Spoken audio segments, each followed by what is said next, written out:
Gita chapter 11 verse 19. God is indeed without a beginning and end. This is because space, time and causation are within him. So he is beyond the measure of the limits.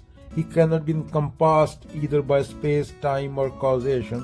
Further, the sun, moon and stars receive their energy from the Lord. Thus, it is he who provides warmth to the universe through these entities. Arjun बोल रहा है बच्चों, क्या बोल रहा है? अर्जुन बोल रहा है, हे प्रभु, मैं आपको बिना आदि मध्य और अंत के अनंत शक्ति और अनंत बुझाव वाला देख रहा हूँ। आपका मुख अग्नि की तरह है और आप अपनी आभा से सारे ब्रह्मांड को प्रकाशित कर रहे हैं। यह श्लोक बताता है कि परमात्मा समय, स्थान और सीमाओं से परे है। सूर्य और चंद्र ज्ञान और शीतलता, ऊर्जा के प्रतीक हैं। अनंत बुझाएं ईश्वर की सर्वव्यापकता और सर्वशक्ति का रूपक। मुख चेतना और सत्य की प्रखरता। अद्वैत दृष्टि से यह अनंत विराट वास्तव में आपकी चेतना है जो आपको प्रकाशित करती है।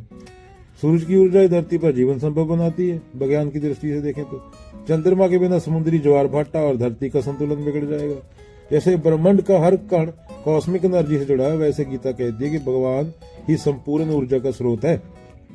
यह हमें याद दिलाता है कि जीवन और ब्रह्मांड एक ही है, एक ही ऊर्जा तंत्र है, अलग नहीं है। एक बच्चा रात को आकाश की ओर देख रहा था। उसने चांद देखा, तारे देखे और सूरज को याद किया। तो उसने बाबा से पूछा, ये सबको रोशनी कौन देता है? बाबा ने मुस्कुरा कर कहा, जैसे तुम्हारी आंखें सबको दिखाती हैं, वैसे ही भगवान की आंखें सूरज और चांद है। उनकी रोशनी से पूरा जगत जगमगाता है। बच्चा समझ गया, अरे भगवान तो हर जगह है, सब कुछ उन्हीं से चमक रहा है। जब ये जान जाते हो बच्चों, खुद को ऑब्जर्व करना होता है, देखना होता है, जानना होता है, तो भगवान तुमसे अलग नहीं है। जो तुम्हें ऊर्जा दे रहा है वही पूरे ब्रह्मांड को ऊर्जा दे रहा है।